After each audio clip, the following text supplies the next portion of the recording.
Olá, bom dia. Na verdade, agora eu estou falando aqui dia 11 de março de 2023, às 11h18. E eu estou gravando essa aula para vocês, como eu havia prometido, porque eu faltei, né, na aula passada.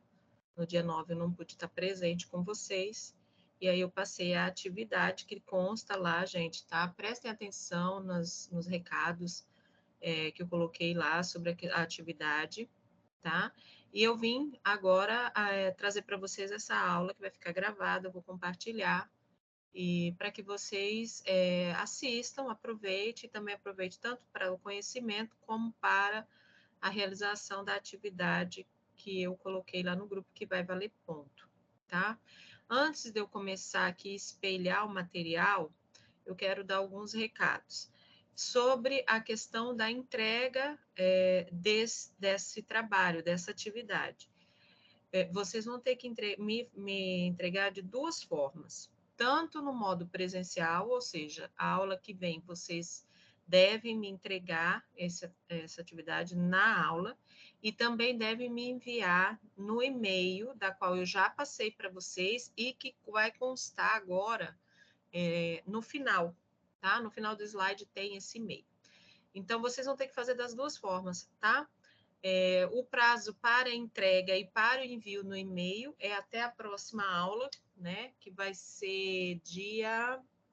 Deixa eu ver aqui no calendário que dia que vai ser. Dia 16 de março, tá? Então, dia 16 de março, vocês têm que me entregar na aula e me enviar, tá? O prazo para envio no e-mail também até o dia 16. Professora, mas eu já posso enviar agora? Pode, o prazo limite até o dia 16 para envio por e-mail. Mas e se eu só enviar por e-mail e não entregar presencialmente? Não vou considerar. E se eu entregar só presencialmente e não enviar por e-mail? Também não vou considerar. É das duas formas, tá?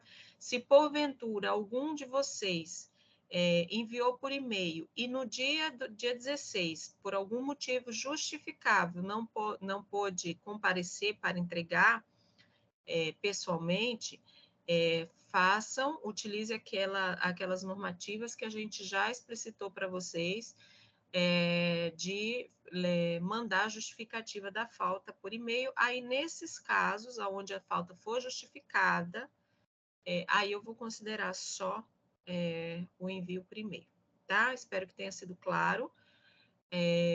Faça bom aproveitamento disso, tá? Então, não esqueçam de enviar as duas formas, das duas formas, tá bom? Então, aqui, gente, vamos dando continuidade. Eu vou espelhar aqui para vocês o material. E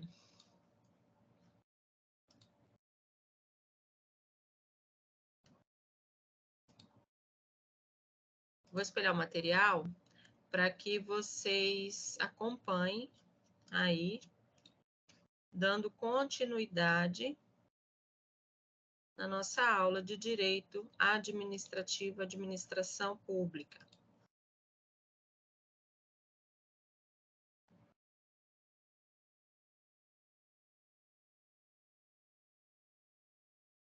Está carregando.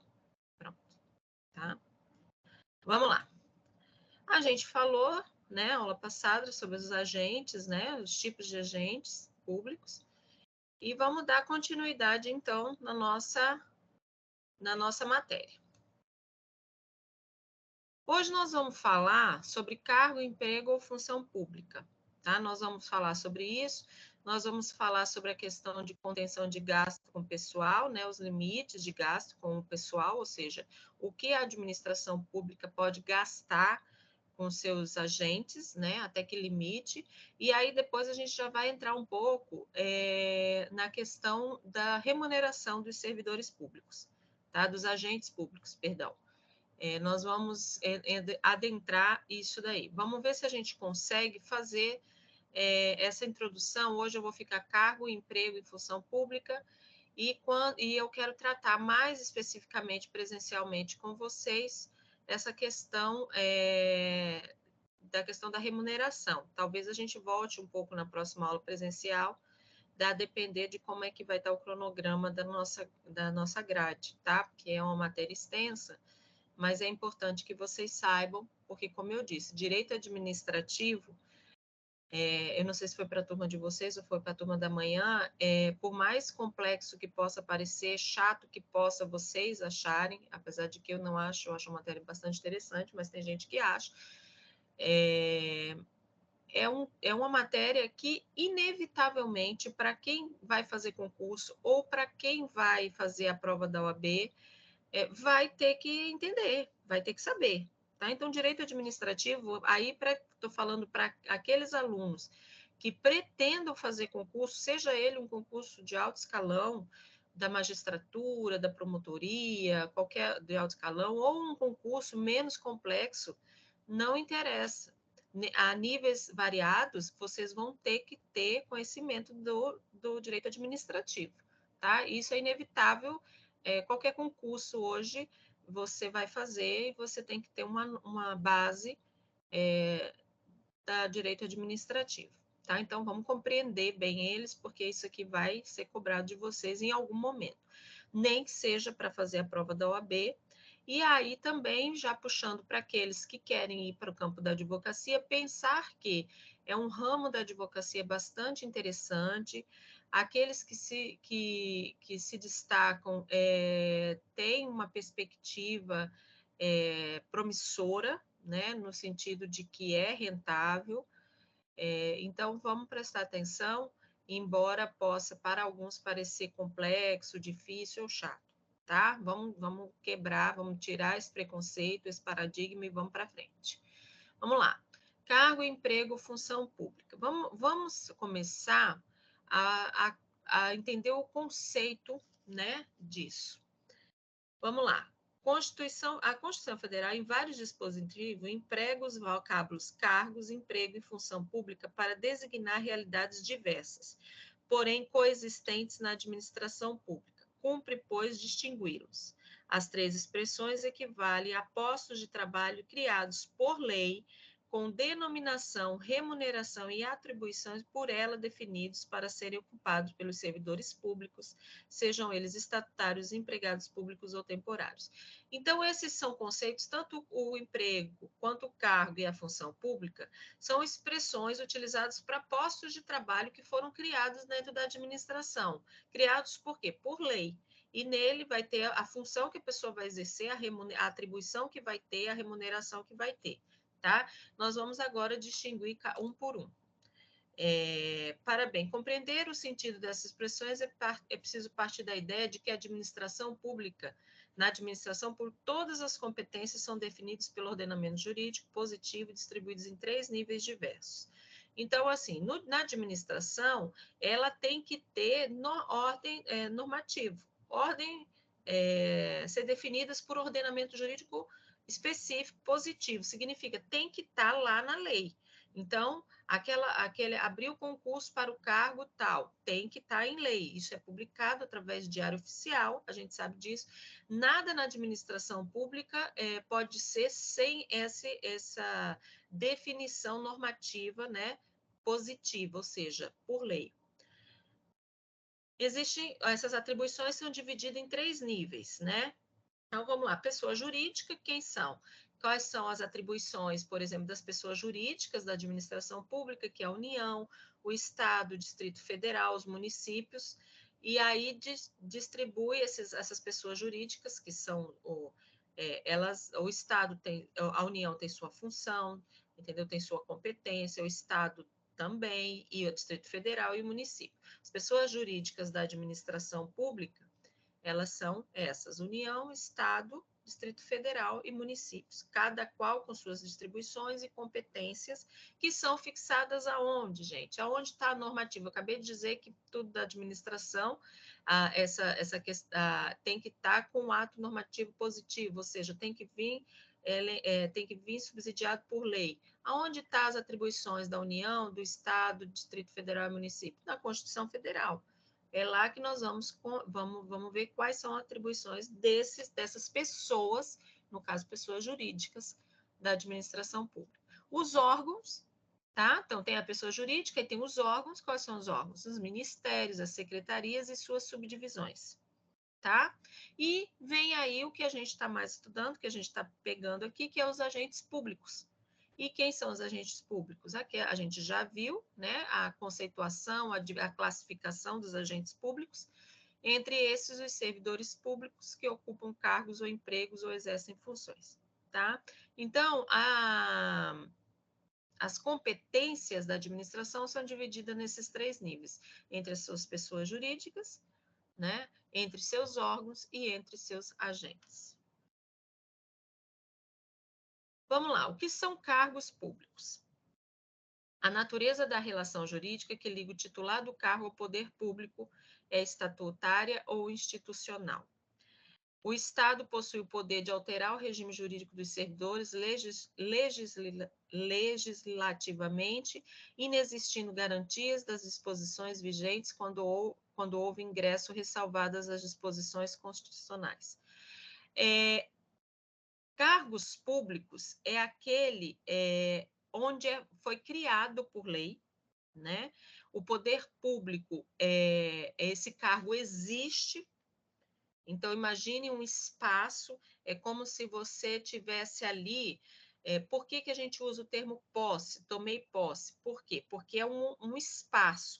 É como ali, vamos imaginar de uma forma figurativa, para vocês entenderem. É como se fosse ali um terreno, um terreno, né? Um terreno mesmo. E aí você, quando passa, esse terreno existe, por quê? Porque ele foi criado por lei, por norma, e tem que ser ocupado por alguém que vai tomar posse desse cargo, certo? Então, é criado por lei, né? Pela administração pública. O vínculo, a natureza jurídica dessa relação entre o cargo, que é esse terreno, e a pessoa que vai tomar posse, que vai se apossar mesmo desse cargo, é um vínculo entre a administração pública e essa pessoa que vai ser, é um vínculo estatutário ou institucional. Estatutário, nós já vimos, é o quê? É a questão é aquele que são servidores, que regime geral, regime próprio do serviço público, tá? Então, tem uma legislação própria que define essa relação jurídica, não é seletista, como os demais trabalhadores. Tá? Ou institucional. O que é institucional? É aquela relação com a própria instituição, com a administração pública direta, como é o caso, por exemplo, dos agentes públicos de cargos eletivos, os agentes políticos. Por exemplo, embora seja regido pelo um regime geral em alguns aspectos, por exemplo, o prefeito, a relação jurídica que ele tem com a administração é direta. Por quê? Porque ele é o chefe do Poder Executivo Municipal. Então, é uma relação jurídica institucional. Já o funcionário que prestou concurso para trabalhar, por exemplo, na Secretaria de Educação, a professora, o professor que passou no concurso e tomou posse naquele cargo de professor do ensino médio, enfim, do Estado, ele tem um vínculo com a administração indireta, portanto, ele vai ter um regime próprio, então, a relação dele com a administração, que é a administração pública indireta, é estatutária, tá?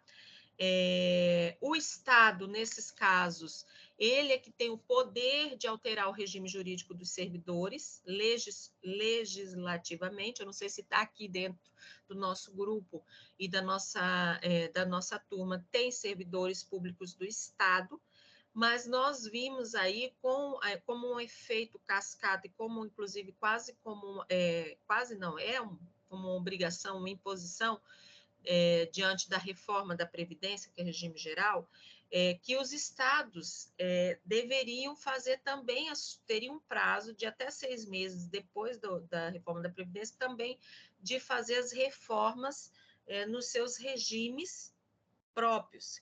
E aí houve também uma alteração desse regime jurídico dos servidores públicos do Estado, que teve recentemente uma alteração. Por quê? Porque é o Estado que tem, através do quê? legislativamente, alteração de norma, e para ter alteração de norma, nós precisamos do legislativo, certo? Então, é o Estado que pode alterar esse regime jurídico dos servidores, tá? Dos agentes públicos servidores, tá? Inexistindo garantias das disposições vigentes de quando houve o ingresso, ressalvar as disposições constitucionais. Isso quer dizer o seguinte, guardando o direito adquirido,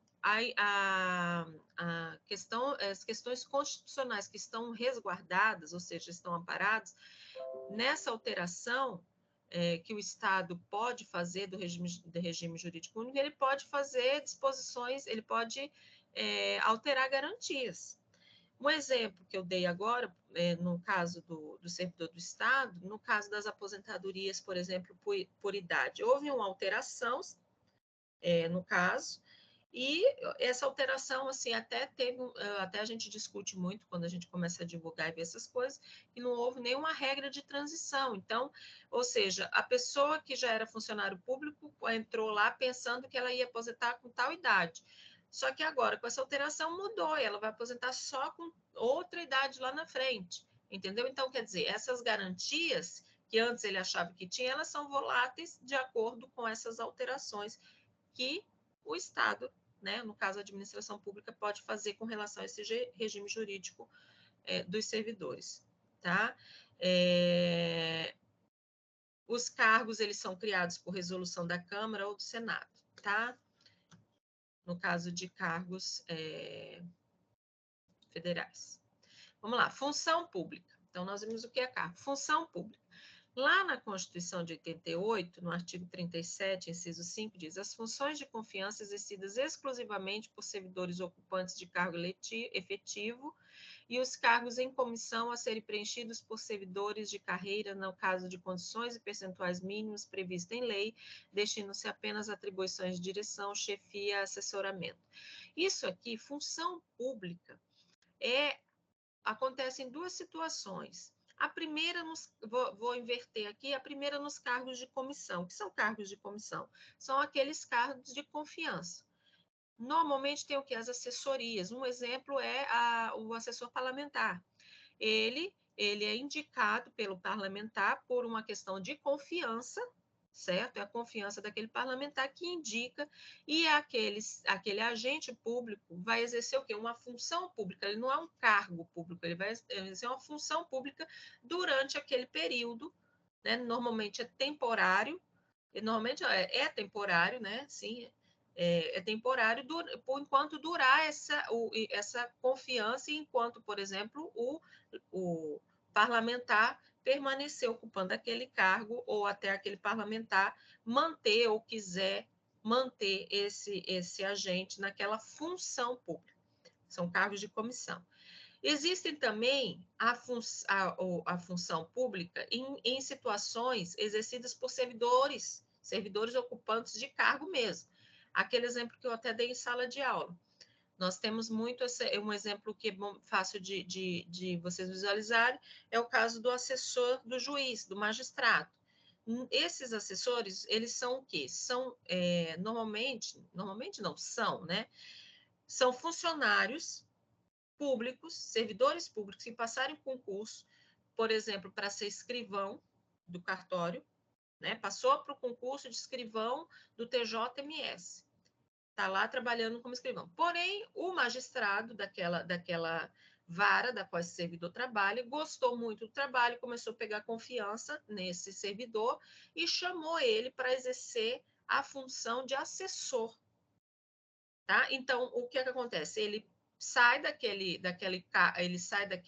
ele tem aquele cargo de escrivão, ele não perde, porém ele vai exercer a função de assessor do magistrado. Ele já é um funcionário, um servidor ocupante de cargo efetivo, que vai exercer essa função de confiança assessorando esse magistrado. Aí ele fica lá, trabalha lá 10, 15 anos com esse magistrado, aí esse magistrado se aposenta, ou esse magistrado é removido, é promovido e sai daquela comarca. O que acontece com esse que estava sendo o assessor dele?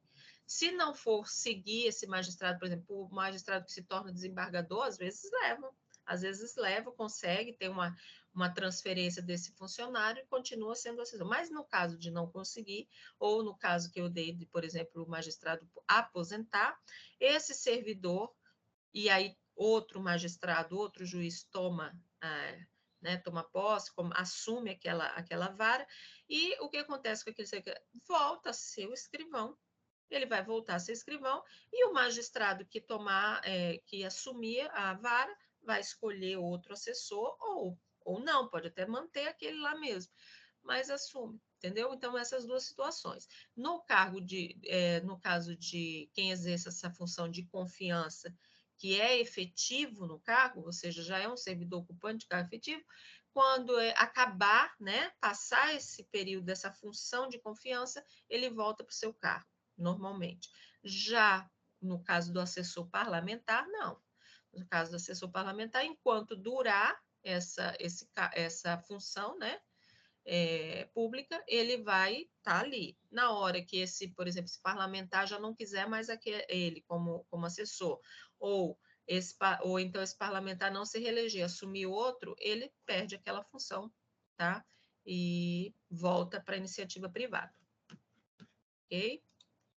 Empregos públicos, aqui trata-se dos contratos trabalhistas, em geral regido pela CLT, embora as normas aplicadas não sejam da CLT, os titulares de empregos públicos sofrem também influências advindas da natureza governamental do contratante, não vistos nas empresas públicas, são vistos, nas empresas públicas, sociedade de economia mistas, fundações governamentais de direito privado.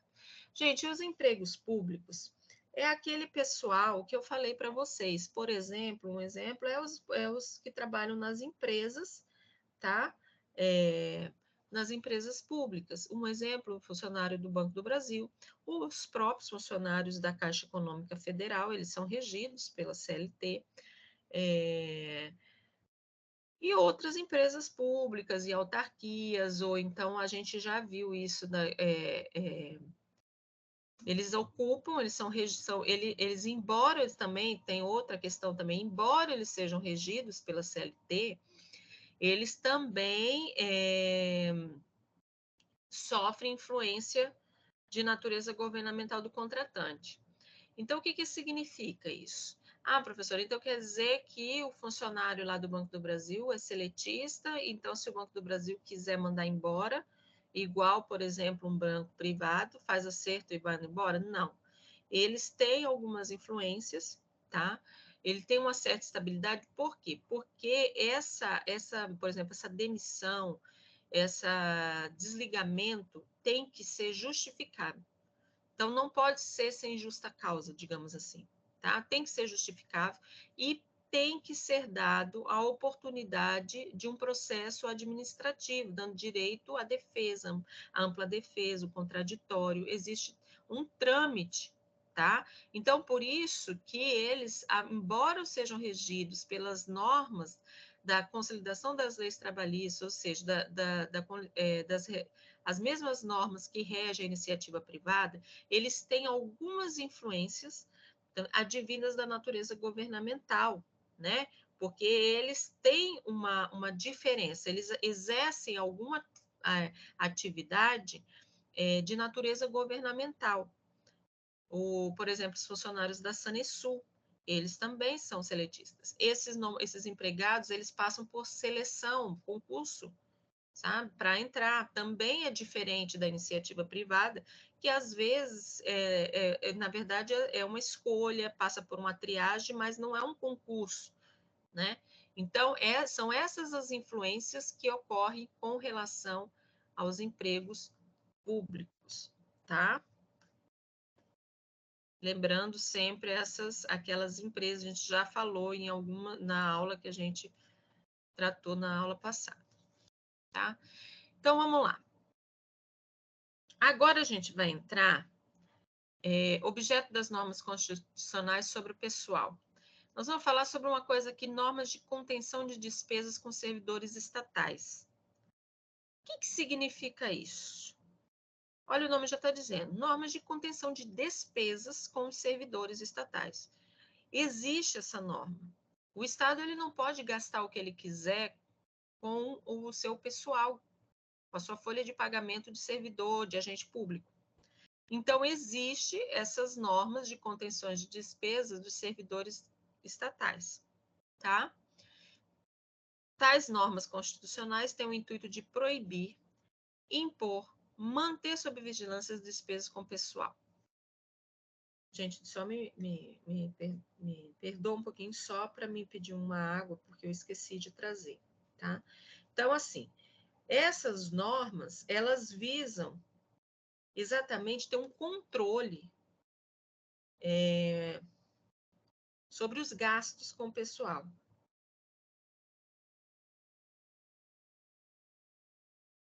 Tá? E aí, vamos ver quais são essas... É interessante ver isso, é um pouco até preocupante, para a gente entender até que ponto também existe essa tal da estabilidade, né, do serviço público, enfim, mas vamos lá.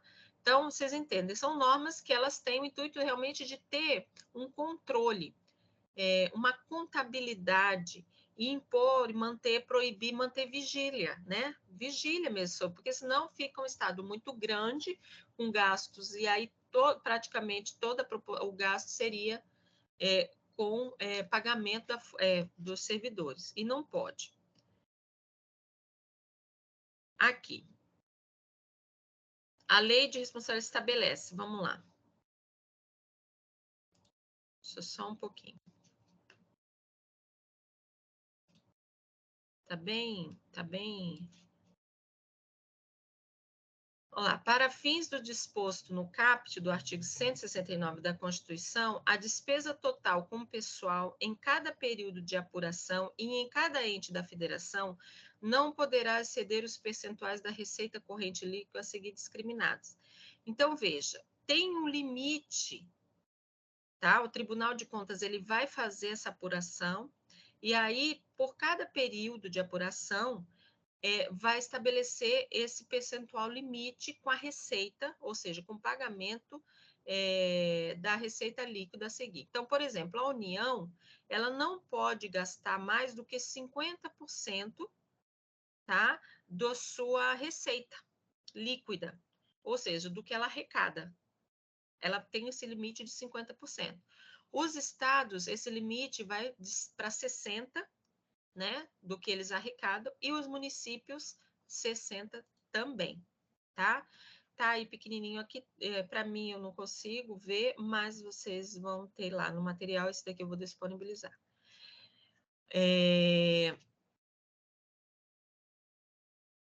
Então, esse é o limite global de despesas, tá? Então, a União ela pode gastar até 50% da sua receita líquida, ou seja, a sua arrecadação líquida, o Estado 60% e o município 60%.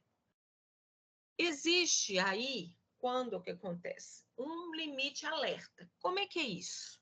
Vamos supor que a União esteja lá e começou a chegar até o limite dela, que é os 50% da receita líquida. Chegou 90% do máximo, ou seja, 90% do que ela poderia gastar, que é os 50%, né, que a gente viu, os 90% do que ela poderia gastar, vamos fazer a conta hipotética, para vocês entenderem. A União, ela podia gastar 1.000, ela recebeu 1.000, a receita foi 1.000. Qual que é o limite para gasto com o pessoal? 500. 500, um exemplo. Exemplo bem bobo, bem para você. 500. Chegou próximo, ela já está, o máximo dela é 500. Quando ela estiver próximo, para gastar, para 450, porque é 90%, né? Quando ela já estiver lá nos 450 já com gasto, o que aconteceu? Alerta. O Tribunal de Contas envia o chefe do poder, ou seja, do presidente, informando que atingiu um limite prudencial, ou seja, você já tá gastando 90% do que você pode. Se liga, vamos ter que, né? E aí é um limite alerta, tá? Então, o Tribunal de Contas faz esse controle, envia esse alerta para o chefe do Poder Executivo, a mesma coisa no município, a mesma coisa no Estado, tá? Esse chama de limite prudencial, ou seja, não ultrapassou, mas está chegando muito próximo do que determina, tá? Tá a lei da... Nesse caso, o que acontece? Vai ter sanção? Vai ter alguma coisa que o Tribunal de Contas vai dar algum tipo de sanção para o chefe do Poder Executivo, para a administração? Não, ele só vai fazer esse alerta, tá?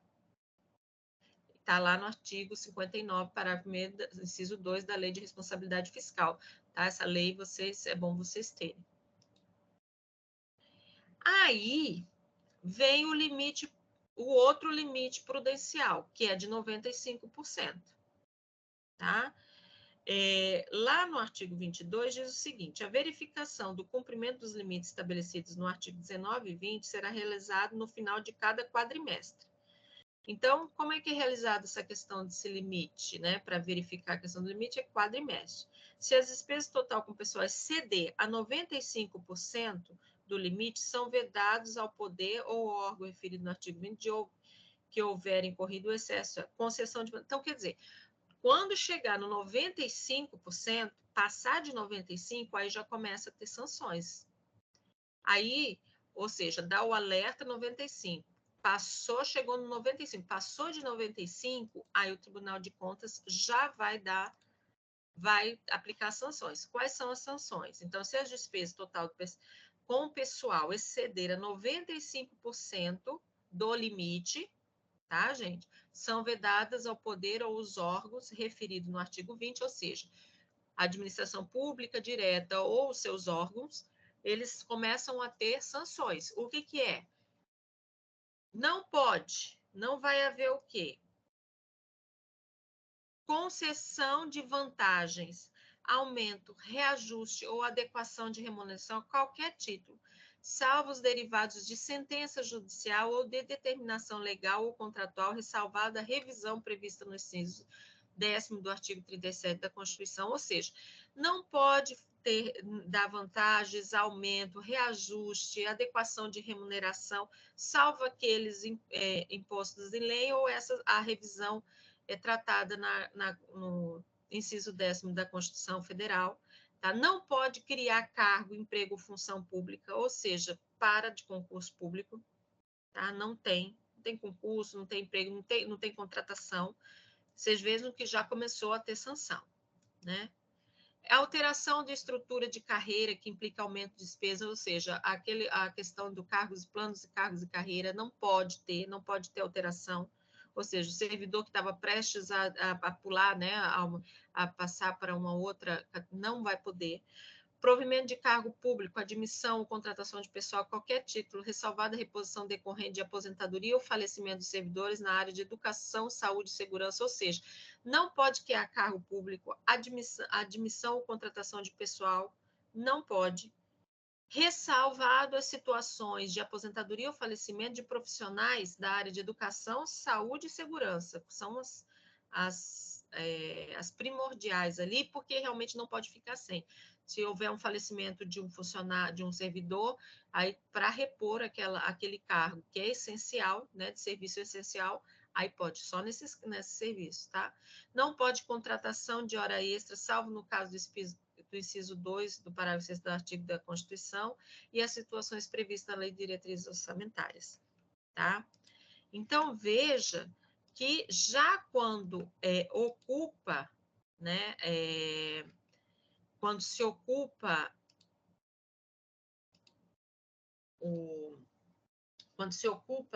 se gasta mais de 95%, começa a ter sanções, tá? Até 90%, alerta, Tribunal de Contas. Passou de 95%, começa essas implicações, essas sanções, que, desculpa, eu não passei, gente, porque eu estou lendo numa tela maior, porque aqui está muito baixo, mas são essas aqui, tá? Na Lei de Responsabilidade Fiscal, no artigo 22, tá? E aí, se atingir 100% do limite e não voltar ao limite, porque às vezes tem determinadas situações em que naquele momento chega até o 100% do limite, depois ele recua, volta para o limite adequado, né? Mas se atingiu os 100%, o que acontece? Aí já começa a ter atitudes drásticas, tá? E está lá no artigo 23 da Lei de Responsabilidade Fiscal, tá?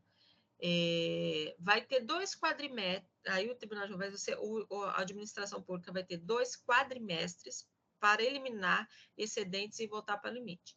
Veja, se já chegou a 100, é porque ele já estava acima de 95, então ele já estava tendo aquela sensação, não podia ter criado emprego, cargo, função, não podia aumentar a remuneração, não podia alterar a questão do cargos de planos e carreiras, então ele já estava tendo contenção, já estava sofrendo a sanção lá do limite prudencial dos 95%. Se mesmo assim continuou com 100% do gasto, o que vai acontecer? A administração ela vai ter 2 quadrimestres, ou seja, o que são 8 meses, tá? Para eliminar excedentes e voltar para o limite. Aí ela vai ter que fazer um limpo. Vai ter que cortar gasto de alguma coisa, vai ter que contenção de despesa para tentar voltar o limite que ele tem lá, tá? 1/3 da correção deve ser feita no primeiro quadrimestre. Então, veja, ele vai ter 2 quadrimestres, 8 meses, para fazer eliminar os excedentes e voltar para o limite. 1/3 dessas correções deve ser feito nesse primeiro quadrimestre, ou seja, o que eu vou fazer? Eu vou ter que diminuir aqui, vou ter que enxugar gastos, vou ter que gastar menos aqui, nós vamos ter que remanejar aqui para não ter esse gasto todo. 1/3 dessas correções ele tem que fazer logo no primeiro quadrimestre. Não pode deixar para fazer as coisas lá no final, tá? Se ocorrer no último ano do mandato, ou seja, por exemplo, se isso aqui ocorreu no último, esse excesso aqui atingiu esse limite máximo no último ano do mandato do prefeito, um exemplo, vai reduzir aquele 2 quadrimestres para um só. Por quê? Porque não pode passar o problema para o próximo governante. Então, chegou o último ano de mandato. O cidadão está lá no limite, já gastou 100% com o pessoal, ele, em vez de dois quadrimestres, ou seja, em vez de 8 meses, ele vai ter que resolver em 4, tá? Entenderam, né?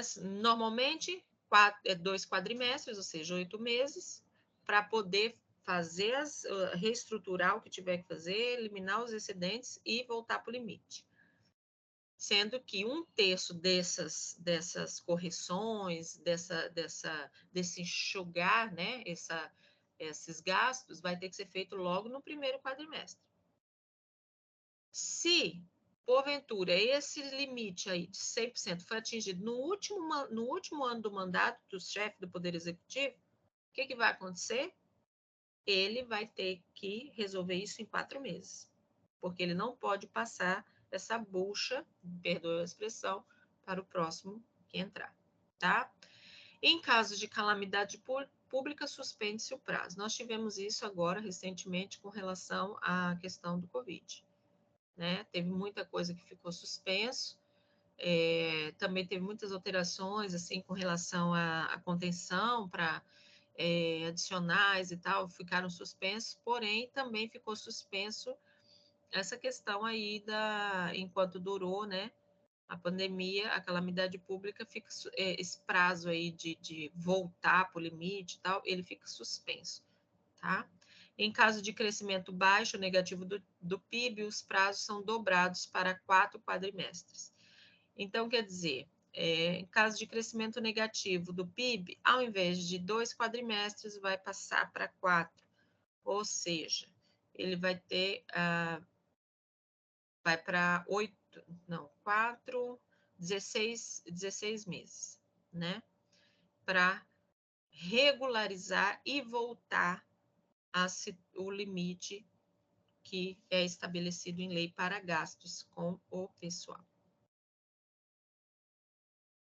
E mesmo se depois de tudo isso, teve o limite alerta de 90, teve o limite alerta de 95, que já começou a ter sanção, aí gastou 100%, já começou a ter que se adequar, cortar gastos para voltar para o limite, mas se mesmo assim, com todas essas medidas, não conseguir voltar para o limite, o que acontece?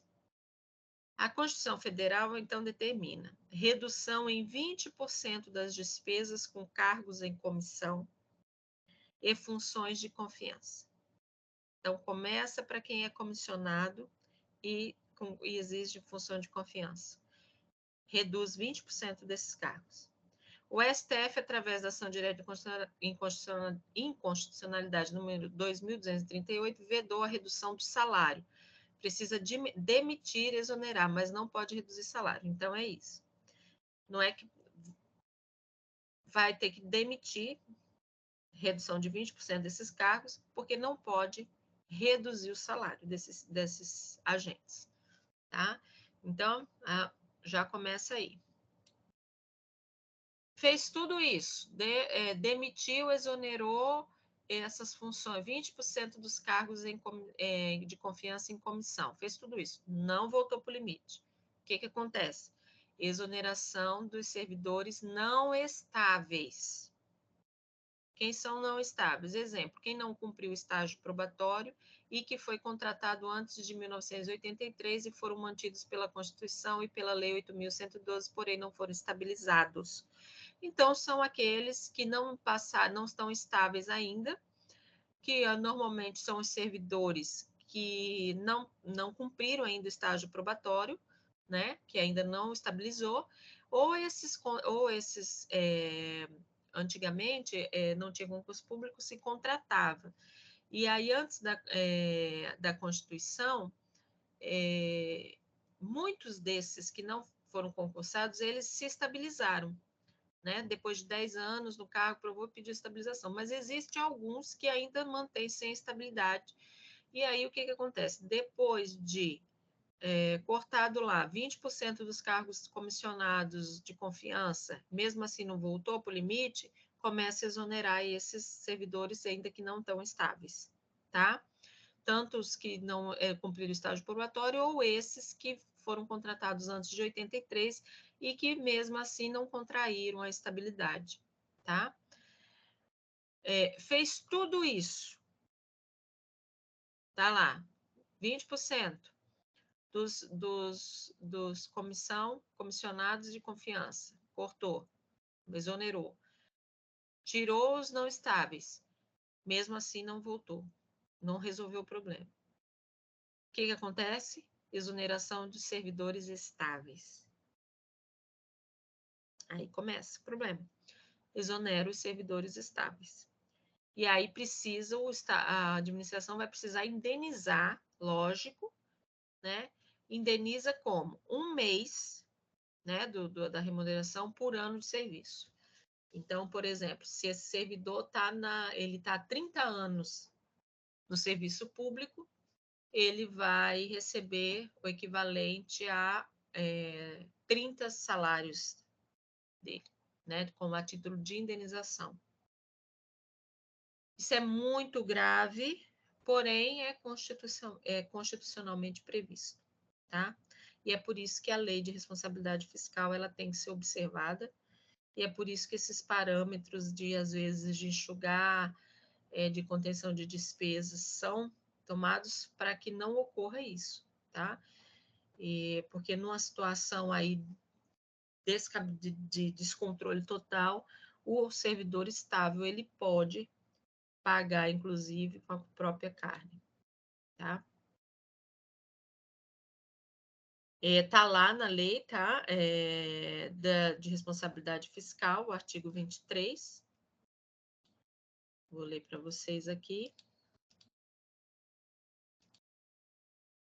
Sanção ao ente que descumpre a redução mencionada. Não alcança a redução no prazo estabelecido e, enquanto perdurar o excesso, o poder ou órgão referido do artigo não poderá.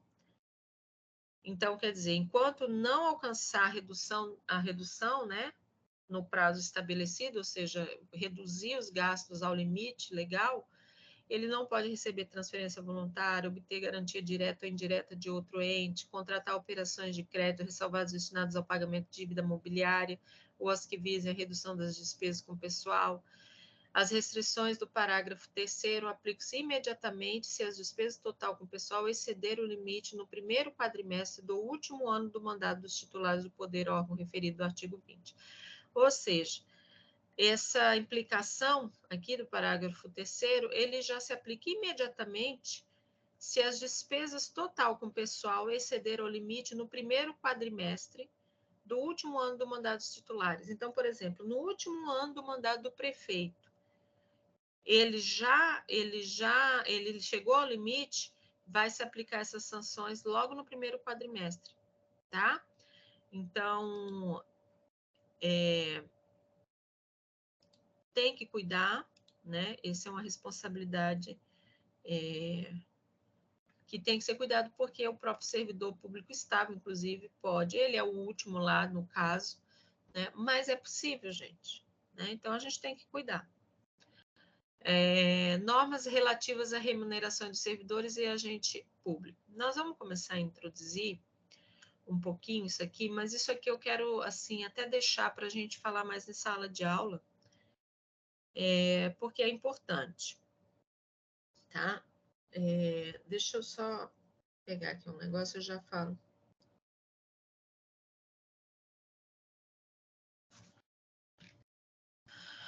Vamos lá. Criação e remuneração por subsídios. Isso aqui nós vamos falar sobre a questão da remuneração dos servidores e agentes públicos, tá? Indivisas e insuscetíveis de adiantamento ou acréscimos de qualquer espécie. O que é criação de remuneração por subsídio? O que é o subsídio? Tá? O subsídio são pagos normalmente para os agentes políticos, tá? Eles são insuscetíveis de adiantamento ou acréscimo de qualquer espécie. Então, por exemplo, o presidente, o chefe do Poder Executivo, os agentes políticos, eles não podem receber, por exemplo, adicional de salubridade, só um pouquinho. Obrigada. Não pode receber adicional de salubridade, não pode ter os acréscimos de qualquer espécie, porque ele recebe subsídio. Ah, mas, professor, a gente vê aí tanto auxílio moradia, auxílio isso, auxílio terno.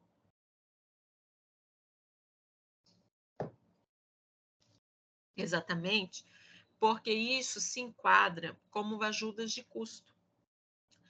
E é por isso que, por exemplo, os nossos deputados, os nossos agentes políticos, quando, por exemplo, assumem o cargo, eles começam a receber esses pagamentos a título de ajuda de custo. Isso não incorpora ao subsídio dele, ao vencimento dele. Isso quer dizer o seguinte, que, por exemplo, ele não pode lá na frente falava assim, não, eu quero que isso conste, isso vá aderir à minha remuneração, porque eu trabalhei, não adere, tá? Porque isso é uma verba de ajuda de custo indenizatória, para que ele possa exercer adequadamente aquela função, né, a que ele está. Normalmente é os agentes políticos que recebem essa remuneração por subsídios, tá? Então, não só não inclui as verbas, só não se inclui as verbas indenizatórias, como eu disse, tá? Como, por exemplo, ajudas de custo para despesas de mudança do servidor designado para servir em local fora dessa sede, auxílio moradia, enfim, aquelas são ajudas de custo, tá? Então, os servidores, agentes políticos, eles recebem por subsídio. Lá no artigo 39, a União, Estados e Distrito Federal e os municípios instituirão um Conselho de Política de Administração e Remuneração Pessoal integrado por servidores designados pelos respectivos poderes. O membro de poder, o detentor de mandado eletivo, os ministros de Estado e os secretários estaduais e municipais serão remunerados exclusivamente por subsídios fixados em parcela única, vedado o acréscimo de qualquer gratificação, adicional, abono, prêmio, verba de representação ou outra espécie remuneratória, obedecida a qualquer caso disposto no artigo 37, inciso 10º e 11. 11º, 10º e 11º. Vamos lá. Veja, já está dizendo aí no artigo 39. Então, os membros do poder, ou seja, da administração pública direta, o detentor de mandato eletivo, tá? Os ministros de Estado, os secretários estaduais e municipais, eles serão remunerados exclusivamente por subsídio, tá? E o que é o subsídio? É exatamente isso.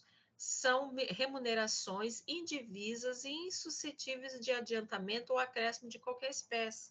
Por quê? Porque ele não pode, entendeu? Ele não vai receber nenhum tipo de gratificação, abono, prêmio, o que acontece com outros cargos que nós vamos ver de outros servidores.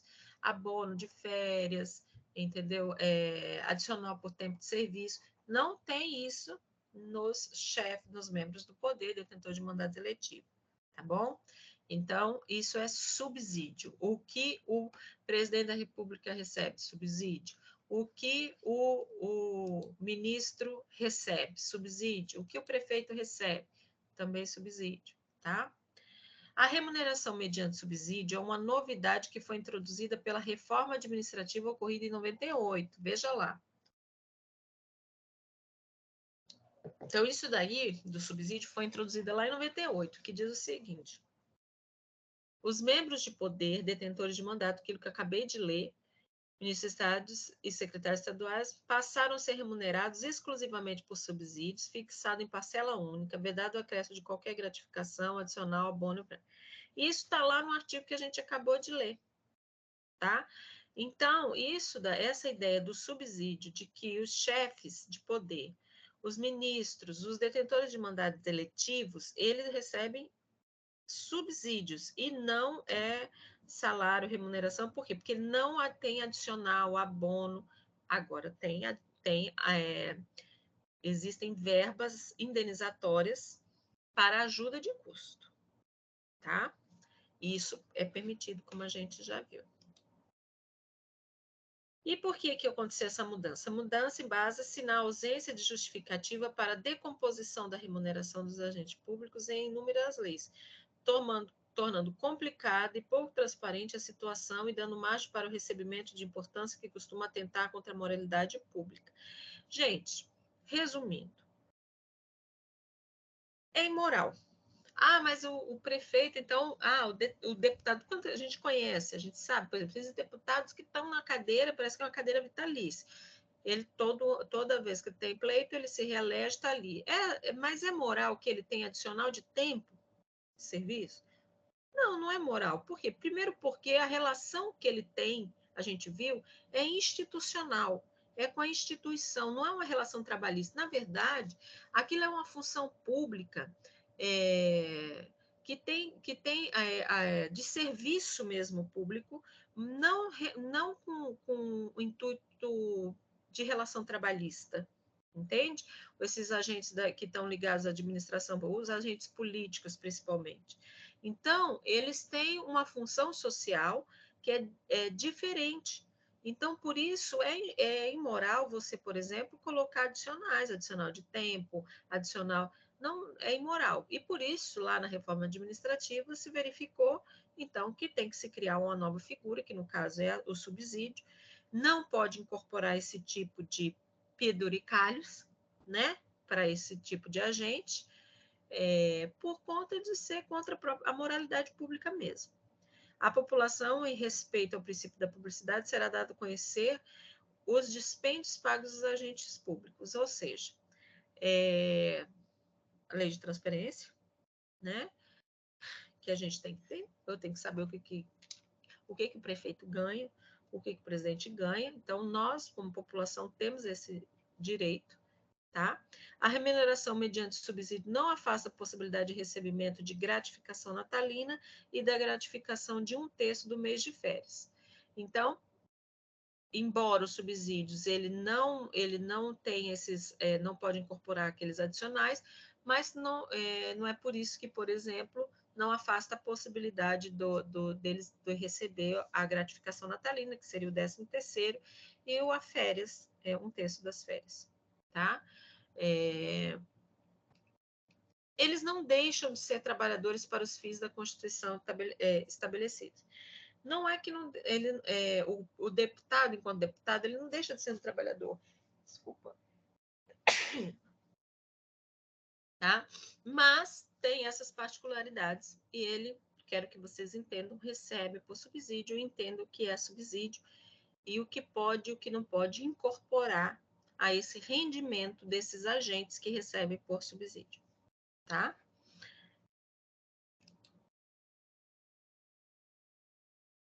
Agora, evidentemente, aquelas parcelas ligadas ao exercício do cargo que tem um cunho indenizatório poderão ser recebidas além das parcelas antes referidas.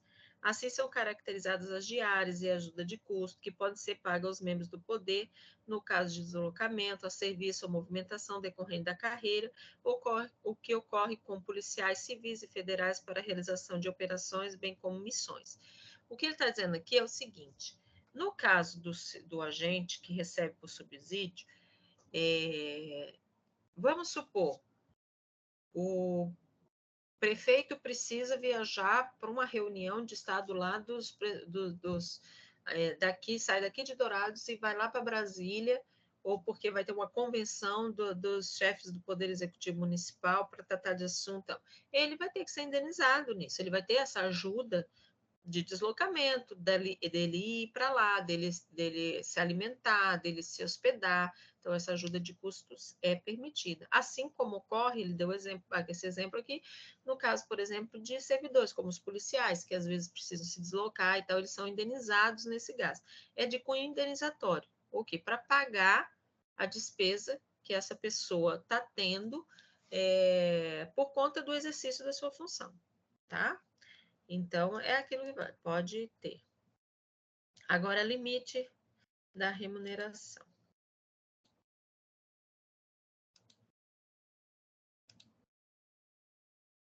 Entenderam, então, que os servidores, os agentes públicos, sobretudo os políticos, que na verdade, os políticos que está lá na Constituição, eles recebem por subsídios. Agora a gente vai falar sobre essa questão do limite de remuneração. Eu só vou introduzir isso aqui, por quê?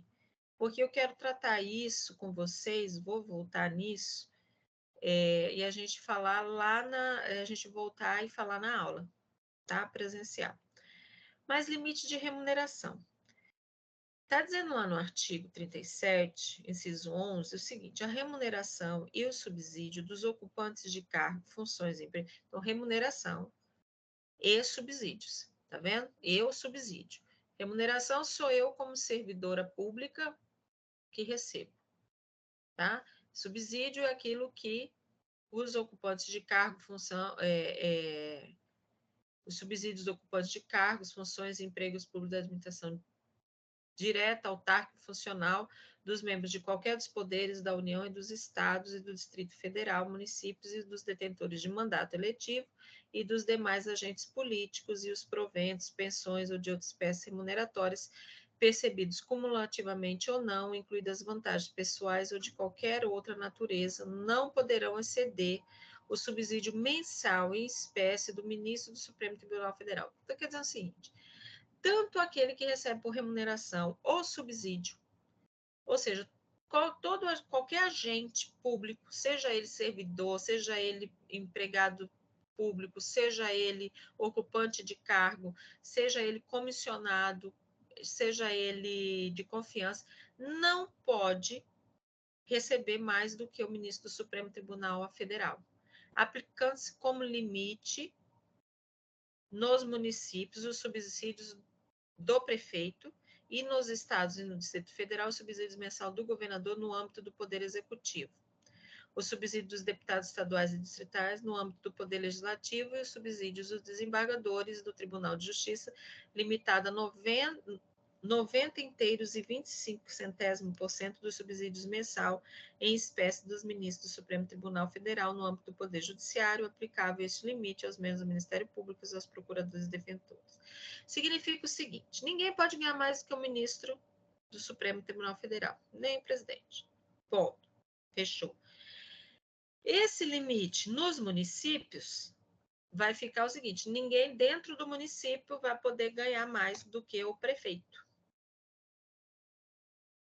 Tá? E nos estados e no Distrito Federal, os subsídios mensal do governador.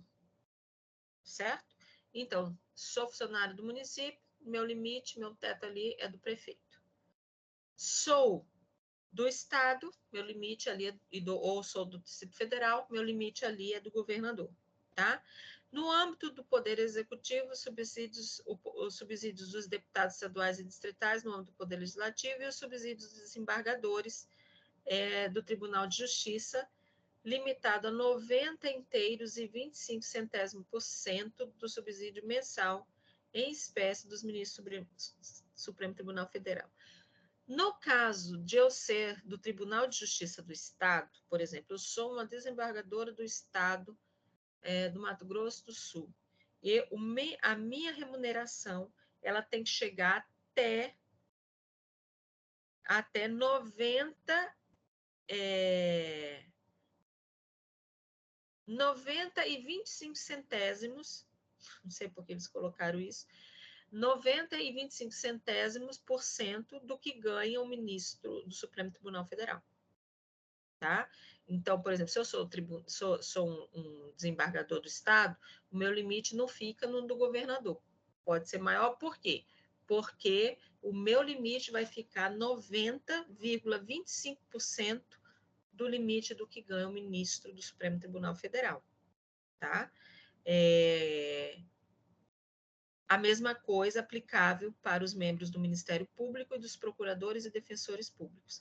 Então, o desembargador, tá? O juiz, desembargador do Estado, ele não limita a remuneração, o subsídio do governador. Ele vai sempre estar espelhado no limite do ministro do Supremo Tribunal Federal. Já os demais funcionários vai ter que sempre obedecer esses limites, se eu fosse funcionário do Estado, se eu não sou do Tribunal de Justiça, não sou procurador, não sou do Ministério Público, procurador ou defensor, meu limite é o governador, tá? Se eu sou do município, o meu limite é o prefeito, tá? E no frigir dos ovos, ninguém pode ganhar mais do que o ministro do Supremo Tribunal Federal.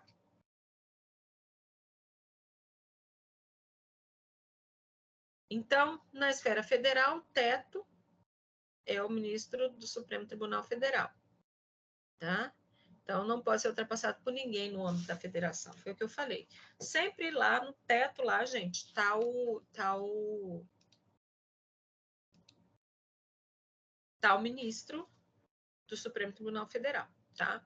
Nos municípios, o teto dos subsídios são do prefeito, ok? Entenderam?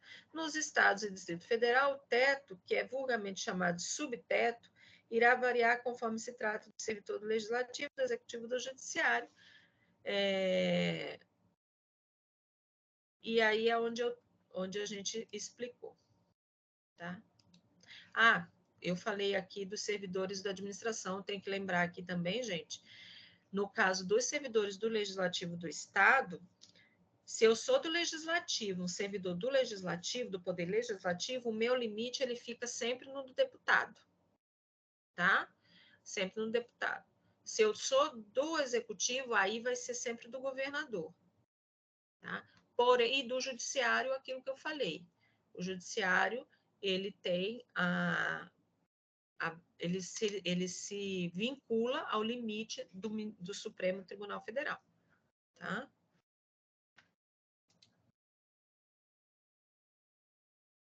Então, eu fiz essa introdução aqui, mas nós vamos parar por aqui, né? Já vai estar mais de 1 hora aqui que eu estou aqui com vocês.